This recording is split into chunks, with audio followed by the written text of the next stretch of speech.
เรียกได้อยู่เพื่อนเอาผมมาว่าจ่อย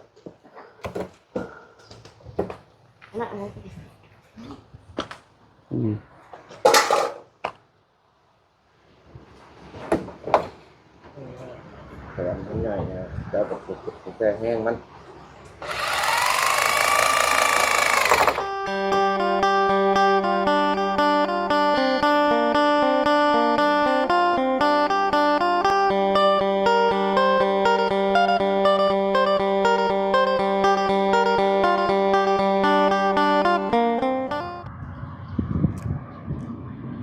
เอาสบายดีและสวัสดีเด้อพ่อแม่พี่น้อง FC เบิร์สสุขูสู่คนเนาะบ่ว่าสิอยู่ในและก็ต่างประเทศเนาะมาพบมาพ้อกันกับเฮาคือเก่าคือเดิมเนาะพี่น้องเนาะอยู่ที่บ้านน้องสายฟ้าเด้อพี่น้องเนาะมื้อนี้เดินทางไปสเตโปนแล้วพี่น้องเอ้ยเนาะแวะเวียนมาหาน้องสายฟ้าเพิ่นก่อนพี่น้องเอ้ยเนาะโอ้พี่น้องเอ้ยเนาะก็แล้วเลยได้พี่น้องเอ้ยเนาะเพิ่นก็ได้โอ้จวดจ้าดขนาดเลยนี่เนาะ บ่ได้มาหลายมื้อเลยพี่น้องเอ้ยเนาะบ้านน้องสายฟ้านี่ตั้งแต่ไปเหนือพุแล้วก็บ่ได้เข้ามาเลยพี่น้องเอ้ยเนาะจนพอสร้างเพิ่นก่อแล้วแหละยังเหลือแต่สาบอย่างเดียวบัดนี้เนาะแล้วก็เสร็จประตูบ่พี่น้องเอ้ยเนาะก็เปลี่ยนแปลงหลายอย่างพอสมควรเนาะบ้านน้องเพิ่นก็ได้โอ้โหพี่น้องเอ้ยเนาะสุดยอดเลย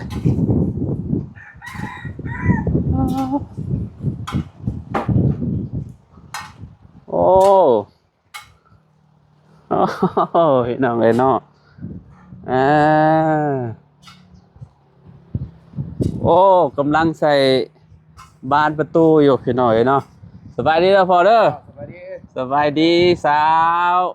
ลืมสื่อแล้วอีกเด้เจ้าสุกเนาะพี่น้องเอ้ย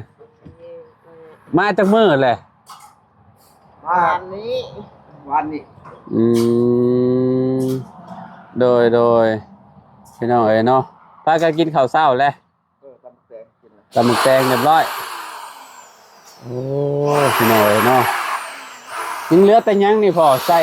บ้านแล้วก็แล้วบ่อะไรเทพื้นถ่ายหินอยู่โดยเอาหน้าลงไปส่งไป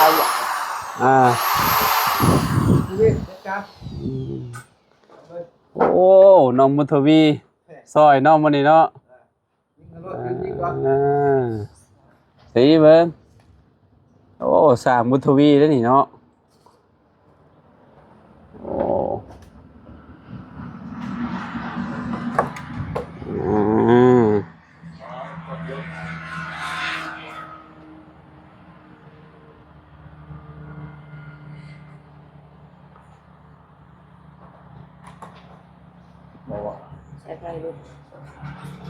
ระวังมันหมุนสายไฟได้ฮะอันนั้น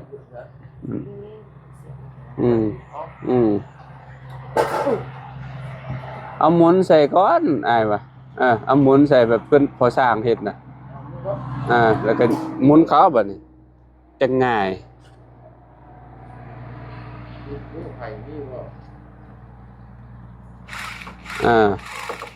นั่งรถไปได้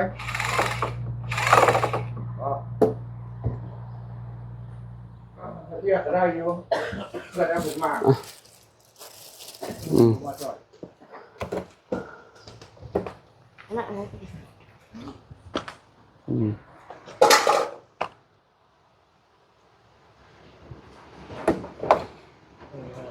แขนมันใหญ่นะแล้วก็ปลุกแต่แห้งมัน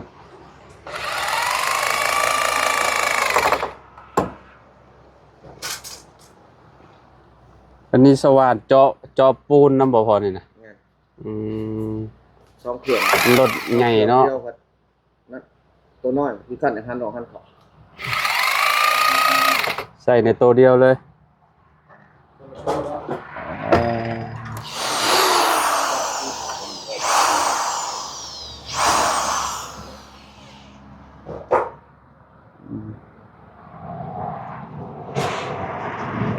สายฟ้าไปใช่ค่ะ นอนมันเห็นบอก คือ ใช่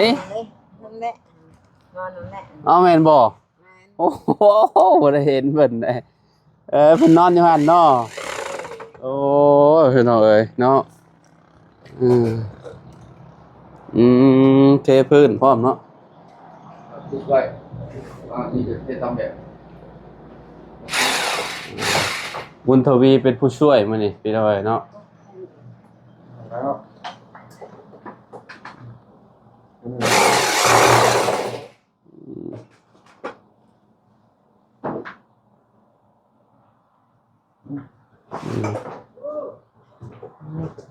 บ่เพิ่งมาแล้วบ่ นี่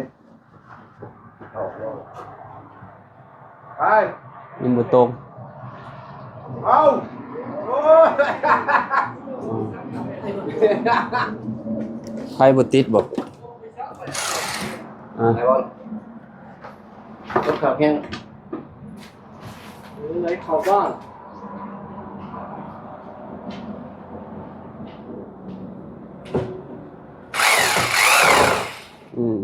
เรียบร้อยยังเหลือฝั่งนี้มันคิดว่าประตูบีบแต่อยู่ซ้ายติด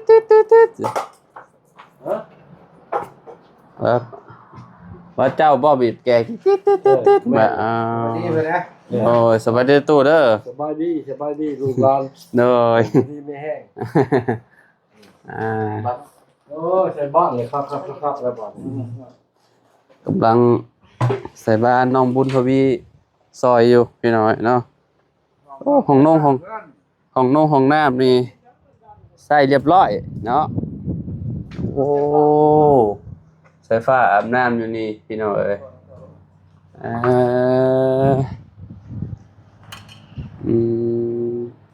อันนี้ห้องทายเนาะโอ้คักต่อลมขนาดเลยลมแห้งพี่น้องเอ๋ยเนาะก็ห้องนอน2ห้องอ้ายกับน้องจะสุกแล้วก็มาแล้วเวียกแล้วงานแล้วเราก็มาซอยพัวเราพี่น้องเอ๋ยเนาะ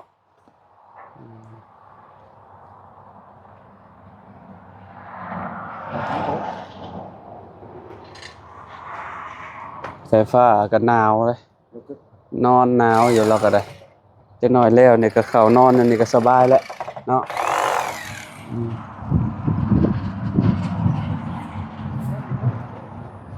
โอ้ผู้เดียวเราก็ได้พี่น้องเอ้ยเนาะเก่งไหนเราก็ได้โอ้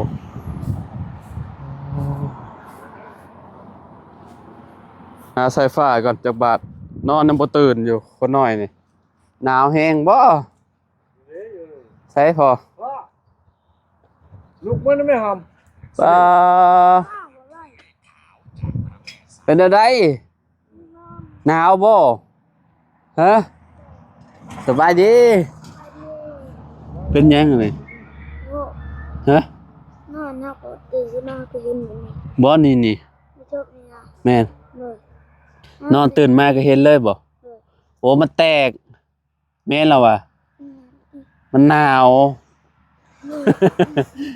เจ็บบ่มองนี่น่ะ เบิ่งสายฟ้าโอ้ยสมควรเป็นหนวด จะนอนอยู่นี่บ่หรือว่าจังใดจะนอนอยู่พุ่นจะตื่นแล้วจะมานอนอยู่นี่บ่ล่ะ นอนดีเลย ไม่ใช่นอนอยู่ห้องนอนมันหนาวเนาะสายฟ้าซบแตกแล้วพี่น้องนะต้องทาวัสลีนแล้วนี่เอาวัสลีนทาขึ้นน้ำเบานี่ขนาดคอยทากันยังจะแตกมันลมมันแห้งเด้เนาะมันก็พี่น้องเอ้ยโหลมมันวุ่นมาห้องนอนนี่เจ้าเข้านอนแหละฮะ นอนขึ้นหนึ่งแล้ว นอนคืนหนึ่งเอ้ยเอาเบิ่งดูโอ้พี่น้องเอ้ยน้ำมองสายฟ้าใช้เปิดแบบไรสายฟ้าบ่มีมือจับเปิดแบบไรวะ ส่วนอยู่พื้นผมบ่เฮ้ย ใช่นี่ครับ อืม จับใจกันทั้งในทั้งนอกก็ครับ โอ้อุ่นอยู่นี่เนาะ เขาอุ่นหรือลมบ่เขา ลมบ่เข้าสบายเลยนั่นตู้เนาะนอน เอาอุ่นมาพูด อุ่นชุยๆแล้วนี่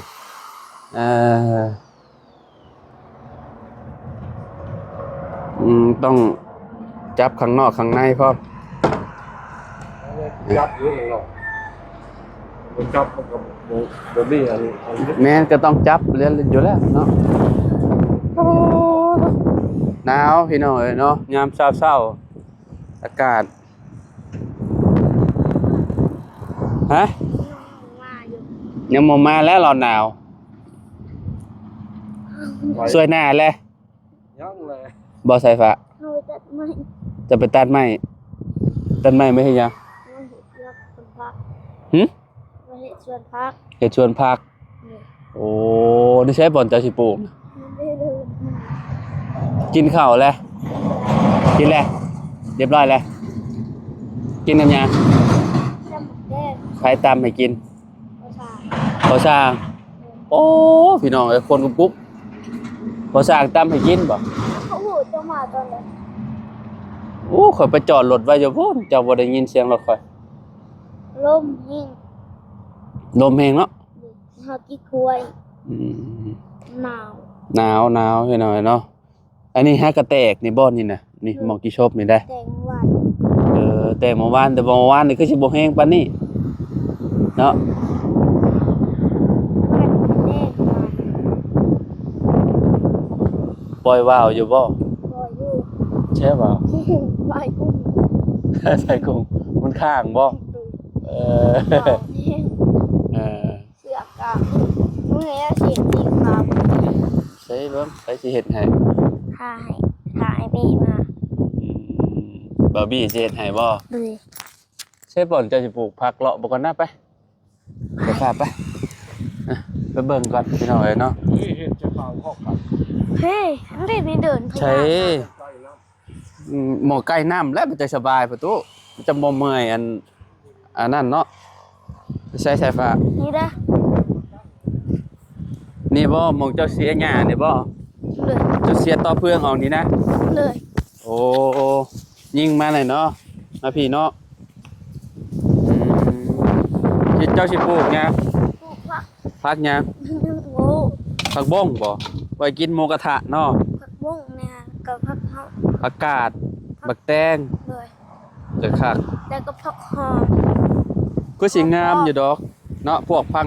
หอปอหอป้อมพี่น้องเอ้ยเนาะเพราะว่าเบิ่งดินมันดำอยู่เนาะนอกสายฟ้าเป็นสิปลูก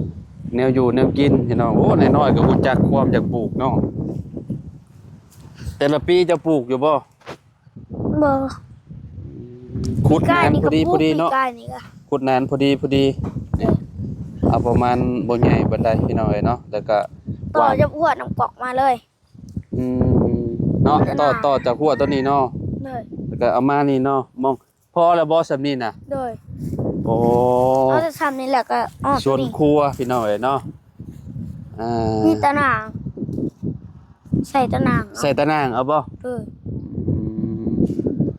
ใส่ตะนาง เป็นหลั เอา ก ก็ สิบ ดี ลักอยู่ได้ ฮะ พี่น้อยอันนี้10ลักบ่ได้นี่ก็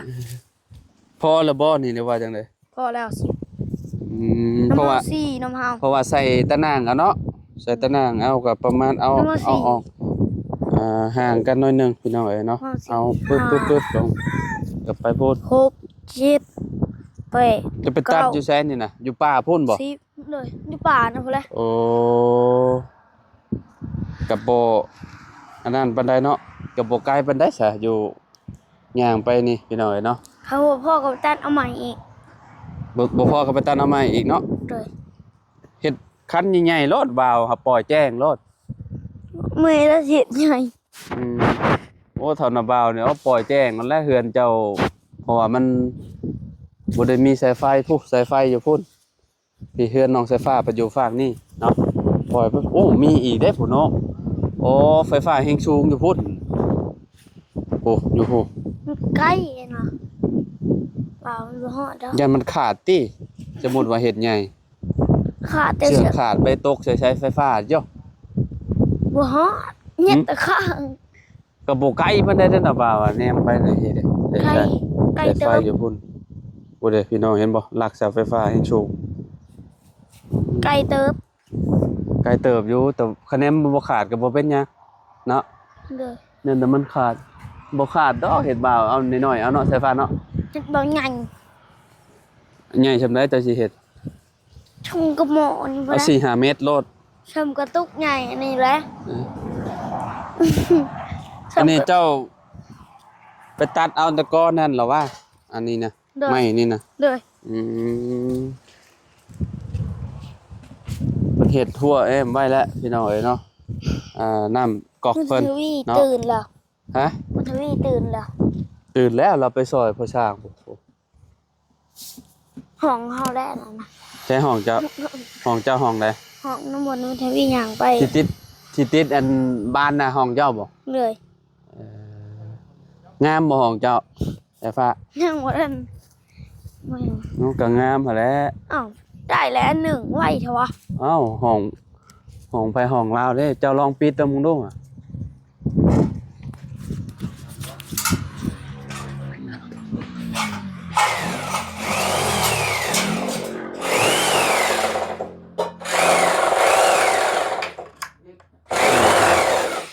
อบป๊อบโอ้ บ่ได้มันยังบ่มันติดกันมัน ติดแชร์ใช้เบิ่งลำบากสิปิดเด้ได้เด้เรียบร้อยแล้วได้แล้วโอ้มื้อนี้อากาศแบบสุดยอดเลยลมแฮง มันดูตัวหน่อยอ่ะ จะสิเฮ็ดหยังน่ะจะเฮ็ดได้มันสิอันน่ะเจาะตัวเองงานเข้าได้ฮะ เอาต้นนี้นะต้นบ่ได้ตรงนี้ตรงไป เอ้าสร้างน้อยก็อยากช่อยบาน เป็นอันนี้ก็วาดนี่แล้วเลย เป็นแบบไรครับพ่อ เมื่อวานนี้ก็เพิ่นนอนอยู่บนมือได้วัน อืม ใส่ผ้าเลยเขาเลิกก็หลุดดอก อ้าวใครวะ ไผ ไผ ไอ้ จ้ะ บี้ไม่รู้ เห็นแล้วไม่รู้หมดบ่ โอ้แมน เห็นไหน บ่าวเพิ่ง มาใหม่ได้ตอนเดียว บ่าวบี้เห็นอยู่บ่าวบี้ เดี๋ยวบ่บี้เลย อืม หลุดดอก บ่าวบี้ชาแนลเห็นเพิ่นอยู่มาใหม่อ่ะ เดี๋ยวเจาะ ยิงเขาก่อนพัดมันก่อนโยกดูคนสิโยก นั่นอยู่ ลิ้นมือเคยวาดเลยมันเลยกับในงับต่อได้ อย่าปะได้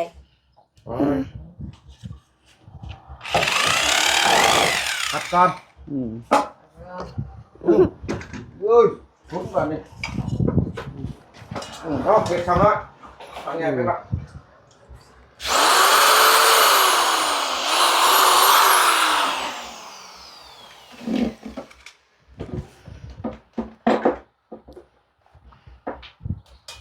จับเด้อ ผักไว้ใช้ฟ้า เสียวแห่งอะไร เดี๋ยวเด้อปล่อยเห็ดเด้อผ่าแล้ว อืม ไปกันแล้ว ยังบานใหญ่ โอ้เราเป็นงานได้บุญทวี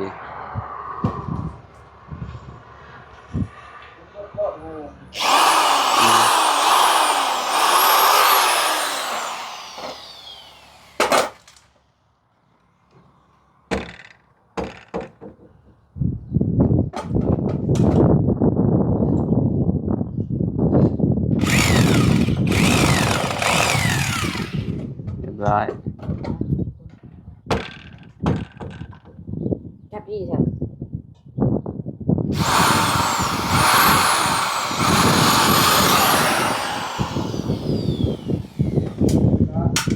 แล้วเลยติดข้างเลย อืม ชา เขาเรียกงัวเขาใหญ่เขาเลือดอยู่ใต้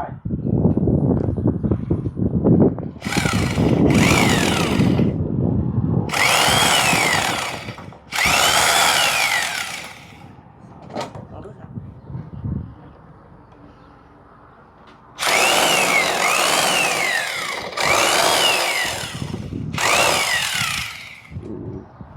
ดีด้วยมือ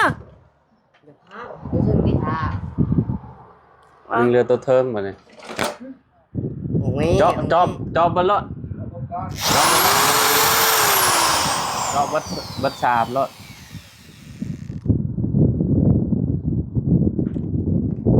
จับเลย ตามใจมันเด้อ เออ